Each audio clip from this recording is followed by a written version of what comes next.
Jamal Lascelles, Carl Darlow, and you're watching Newcastle Fans TV. I just want to do a quick video, just a couple of minutes long, just on playing Brighton and how I would set up and what I would think I would do. Sorry about my last video being short. I'm trying to make it big this time. Hopefully it does work, so fingers crossed for you. And I know you got quite a lot of good reviews, so I hope it's bringing you good viewing. Just on our last game against Bristol City, I don't want to talk too much about it because it really annoys me and grates on me. If we're going to come back up as champions, you have to beat teams like that, regardless. That wasn't a champion's performance. You can't not perform for 45 minutes and expect to come away with the 3 points. Players in the first half just didn't look up for it, didn't have the right attitude. They went in with the same mentality as what the fans did. It's Bristol City at home, all right, no problem. You have to be beating them and quite hard as well. You have to show a champion's performance against the lesser teams. And we just didn't do that, and it's an opportunity wasted. It's 2 points dropped. Like I said, Dummett, my God. Carl Darlow, I feel sorry for him because it was Dummett's fault that led to Darlow. Don't drop Darlow, but on the base of Bristol City, my God. You know what I'm like when it comes to Newcastle losing like that or drawing like that. So, yeah, I try not to get into it. It annoys me. All right, Brighton. I would actually change the full formation. I'd go 3-5-2, and I'd try and compact the middle with 3 centre halves and 3 centre midfielders. I'd try and not let Brighton play, because if you stop them playing, obviously we're a possession-based team. We're good attacking a team. So I think going with 2 centre forwards against Brighton might actually, change a little bit dynamic, something fresh. I feel as if we're starting to get a little bit found out playing that 4-2-3-1. And players are getting found out as well, which is a big thing that you need to change. So 3 at the back. Obviously the keeper, I'd still stick Carl Darlow. He's been my number 1 most of the season. You can't just go chopping and changing goalkeepers, in my opinion. You have to show loyalty and, show that you believe in him. I think, well, he knows that he just didn't perform. He knows he needs a big performance if he starts against Brighton, so let him have that start. My 3 centre halves, I'd actually play Hanny as a sweeper, strong, commanding centre back. And I'd play Lascelles the right hand side of that and Kieran Clark on the left hand side of it. If you play 3 centre halves, you got good pressure cover balance. If one comes out to try and win a ball, or if one's comes out of his comfort zone to come and try win possession, or dribbles out of your defensive third with the ball, then you've got the other 2 centre halves that could just cover. And it's good if the attack down width, one comes out to try and stop, the other 2 can just come in. One of your centre midfielders can come and drop. So you've got good pressure cover balance in there. 5 across midfield, I'd actually play wing backs.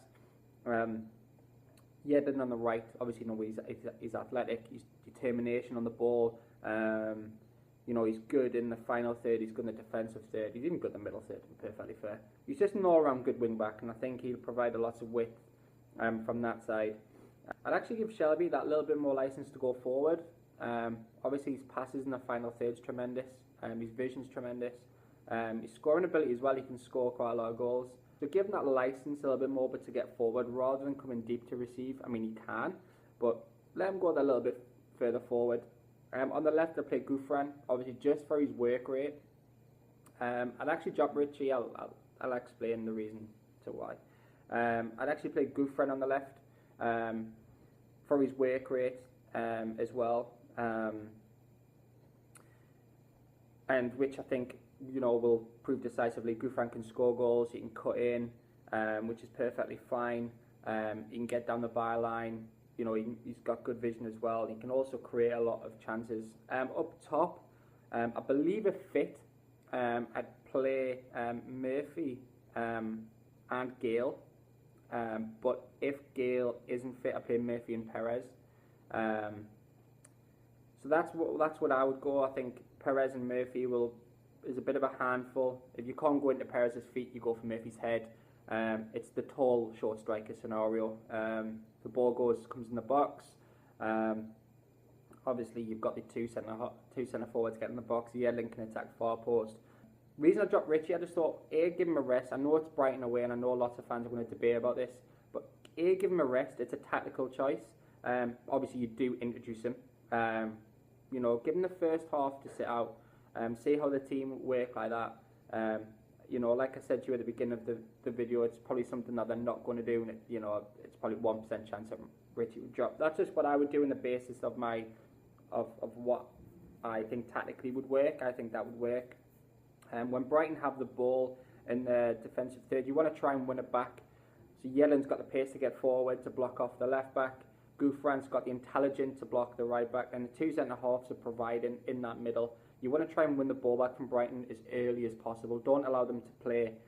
On the flip side, on our defensive third, I think with 5 at the back, you know, 3 in midfield, I think we'll compact, and I think we'll make it hard, just so we can transition well when we win the ball back in our half. It's can we get it into Murphy's chest? He's a target man.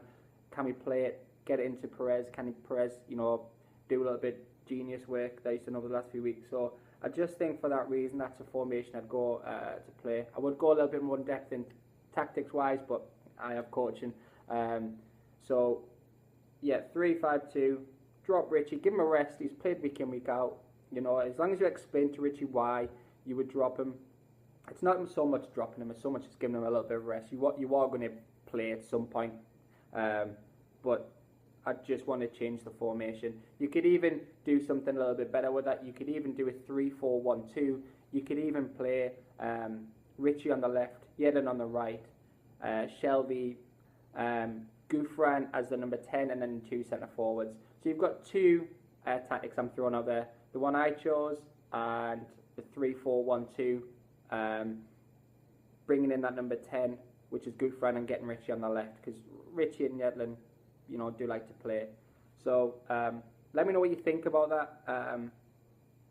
I'd dumb it for just before I go. Dumb it.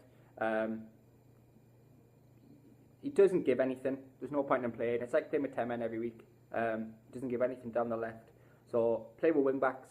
Try and play possession football. Try and restrict Brighton to a short passing. Don't let them go long. Try and win the ball back as early as we can. You know, press, like we did against Blackburn away, like we did against Villa at home. Let's just win the ball back. Let's just take it to them. Let's actually give a champion's performance. I'm not going to settle for a point. I want 3 points. If we're going to go up as champions, you've got to beat the better teams home or away. So that's why I would change the formation, a bit of a tactical approach, and just go at Brighton. That's why I wouldn't start someone like Atsu, otherwise I would. You've got to look at it from the defensive and attacking point of view. Or should I say an American, defensive, offensive. Bet you love that one. So, yeah, let's just get at them. Let's just play 2 up top, 5 midfield, 3 at the back, compact. Let's get at them. And, you know, there's the debate for you guys of which formation you'll play, 3-5-2 or 3-4-1-2. All right, Lee. Cheers, mate. Bye.